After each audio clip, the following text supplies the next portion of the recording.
मित्र, एक कथा वाचत होतो। ही कथा वाचत असताना आपल्या चळवळीतील कार्यकर्त्यांना सुद्धा या कथेचा आशय समजावा म्हणून हा व्हिडिओ बनवत आहे। मित्र, ही कथा अशी आहे, जनक नावाचा एक राजा होता आणि असं म्हणतात हा राजा इच्छामरणी राजा होता। आपल्या इच्छेनं त्यानं आपल्या प्राणाचा त्याग केला आणि आपल्या प्राण्याचा त्याग केल्यानंतर स्वर्गाकडे वाटचाल केली। स्वर्गाकडे जात असताना रस्त्यात त्याला यमलोक भेटला। त्यानं असा विचार केला, चला काही काळ यमलोक कसा आहे ते बघून घ्यावा, नरक कसा आहे तो बघून घ्यावा। नरकात गेल्यावर त्यानं बघितलं अनेक जीव आहेत, अनेक माणसं आहेत जे विविध प्रकारच्या यातना, विविध प्रकारचे दुःख भोगत आहेत। त्यानं विचार केला की हे लोक इतके दुःख भोगत आहेत, इतका त्रास भोगत आहेत, परंतु तिथे वावरत असताना त्याच्या अंगावरून जी हवा वाहत होती ती हवा त्याच्या अंगावरून जात असताना पावन बनत होती आणि तेथील जे बाकीचे लोक होते त्या लोकांच्या अंगावर जात होती आणि त्यांना दुःखातून मुक्त करत होती, त्यांच्या यातना कमी करत होती। त्या यातना कमी होत असताना तेथील लोकांनी जनकाला त्या नरकात राहण्याची विनंती केली, त्या नरकात राहण्याचा आग्रह केला। काही काळाने यमराज आला। यमराजाने संपूर्ण यमलोक म्हणजेच नरक फिरवून जनकाला फिरवून दाखवला आणि नरक फिरून दाखवल्याच्या नंतर जनक राजाला स्वर्गात जाण्याची विनंती केली। परंतु मित्र हो, हा जनक राजा स्वर्गात न जाता त्यानं असा विचार केला की आपण जे पुण्य कमावलं आहे त्या पुण्याच्या आधारावर आपल्याला स्वर्गात जाणे शक्य आहे, परंतु या नरकामध्ये असंख्य लोक आहेत जे खूप भयंकर दुःख भोगत आहेत, भयंकर त्रास भोगत आहेत।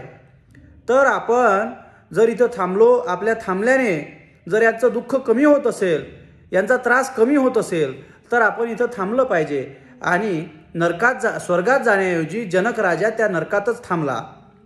मित्र हो, वरवर बघता ही गोष्ट फार खोटी वाटते, आपल्या बुद्धीला पटत नाही, परंतु या गोष्टीमध्ये जो मोराल, ज्याला मोराल ऑफ द स्टोरी म्हणतात, तो मोराल फार महत्त्वाचा आहे।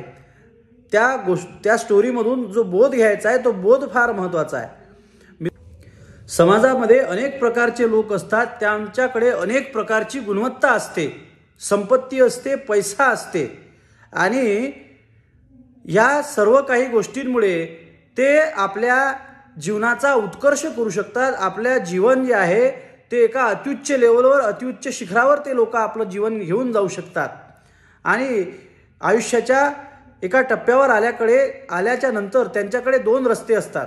ते दोन रस्ते म्हणजे काय, तर त्या दोन रस्त्यामध्ये पहिला रस्ता असा की ते त्यांचं आयुष्य अत्युच्च शिखरावर नेऊ शकतात, म्हणजे एकदम हायेस्ट लेवलवर घेऊन जाऊ शकतात। आणि दुसरा टप्पा म्हणजे ते आपली जी गुणवत्ता आहे त्या गुणवत्तेच्या आधारावर जे लोक मागं राहिलेले लोक आहेत, दुःख भोगत आहेत, कष्ट करणारे लोक आहेत, त्या दुःख भोगणाऱ्या, कष्ट करणाऱ्या लोकांना आपल्या गुणवत्तेच्या आधारावर, आपल्या अंगात असलेल्या क्षमतेच्या आधारावर त्यांचं सुद्धा भलं त्यांना करता येते। त्यांचं भलं करून त्यांना सुद्धा मुख्य प्रवाहात आणता येते। मुख्य प्रवाहातच नाही तर त्यांचा सुद्धा उत्कर्ष त्या लोकांना करता येतो। असे दोन गोष्टी जे लोक असतात ते इतरांना त्रास देतात, स्वतःचा फायदा करून घेण्याकरता, स्वतःचा उत्कर्ष करण्याकरता, स्वतःला हायेस्ट पीकवर घेऊन जाण्याकरता ते दुसऱ्यांना पर्यायी त्रास सुद्धा देतात। काही लोक दुसऱ्यांना त्रास जरी देत नसतील, परंतु दुसऱ्यांच्या दुःखाबद्दल, म्हणजे समाजात असणाऱ्या दुसऱ्या लोकांच्या दुःखाबद्दल ते अगदीच बेफिकीर असतात, त्यांना दुसऱ्याच्या दुःखाची कुठलीही काळजी नसते।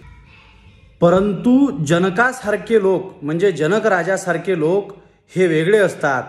ते दुसऱ्यांच्या दुःखासाठी स्वतःच्या ऐशो आरामाचा त्याग करतात, स्वतःच्या संपत्तीचा त्याग करतात, स्वतःचा उत्कर्ष करण्याऐवजी दुसऱ्यांच्या दुःखाचं निवारण करण्याकरता, दुसऱ्याचा दुःखाचा नाश करण्याकरता स्वतःचं जो ऐशो आराम आहे त्या ऐशो आरामाला तिलांजली देतात। पर्यायी नरकामध्ये जाऊन जो जनक स्वर्गामध्ये जाऊ शकला असता आणि स्वर्गामध्ये ऐशो आरामाचं जीवन जगू शकला असता, तो जनक स्वर्गात न जाता नरकामध्ये राहणाऱ्या लोकांच्या सोबत नरकात राहतो आणि नरकात राहून इतरांसोबत जे होरपळणारे लोक आहेत, जे तिथं त्रास सहन करणारे लोक आहेत, त्या त्रास सहन करणाऱ्या लोकांसोबत राहतो आणि त्या लोकांचा त्रास कमी करण्याचा प्रयत्न करतो.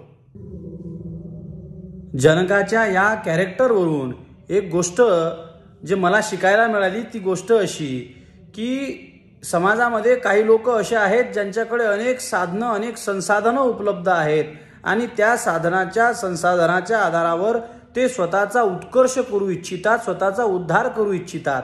आणि एकीकडे दुसरे चळवळीत काम करणारे लोक आहेत ज्यांच्याकडे असंख्य क्षमता आहेत, नाना प्रकारचे साधनं संसाधनं सुद्धा आहेत, ज्या साधनाच्या आधारावर, संसाधनाच्या आधारावर ते स्वतःचा उद्धार, स्वतःचा उत्कर्ष करू शकतात. परंतु मित्र हो, स्वतःचा उद्धार, स्वतःचा उत्कर्ष न करता आपल्या समाजाकडे ते लोक आपल्या समाजाचा उद्धार करण्याकरता, आपल्या समाजाला दुःखातून दूर करण्याकरता, त्यांचा दुःखाचा नाश करण्याकरता आपल्या जवळ असलेला वेळ, आपल्या जवळ असलेला पैसा, आपल्या जवळ असलेली बुद्धी पणाला लावतात आणि आपल्या मागं राहिलेल्या समाजाला, जो दुःखात पीडित आहे अशा समाजाचा उत्कर्ष करण्याकरता आपलं आयुष्य खर्च करतात. खास करून चळवळीतले कार्यकर्ते असं करतात. म्हणून मित्र हो, चळवळीतील कार्यकर्ते हे या जनक राजांपासून आणखी प्रेरणा घेतली पाहिजे आणि नाराज, डिमोरलाइज न होता, कधी कधी आमचे कार्यकर्ते डिमोरलाइज होतात, तर डिमोरलाइज न होता जनक राजाप्रमाणे आमच्या जवळ असलेल्या ज्या ज्या काही क्षमता आहेत त्या सर्वच्या सर्व क्षमता इथं पीडित लोकांकरिता, दुःखी लोकांकरिता खर्ची घातल्या पाहिजेत, जेणेकरून आज ज्या पद्धतीनं जनक राजाची कथा मी तुम्हाला सांगत आहे त्याच पद्धतीनं आपली सुद्धा कथा, आपला सुद्धा जीवनचरित्र लोकांनी येणाऱ्या काळामध्ये लोकांना समजून सांगितलं पाहिजे. आपल्या जीवनाचा हा जो जीवनचरित्र आहे लोकांकरिता प्रेरणा बनला पाहिजे, यापासून हा धडा घेतला पाहिजेत मित्र हो. म्हणून हा व्हिडिओ बनवला आहे. धन्यवाद.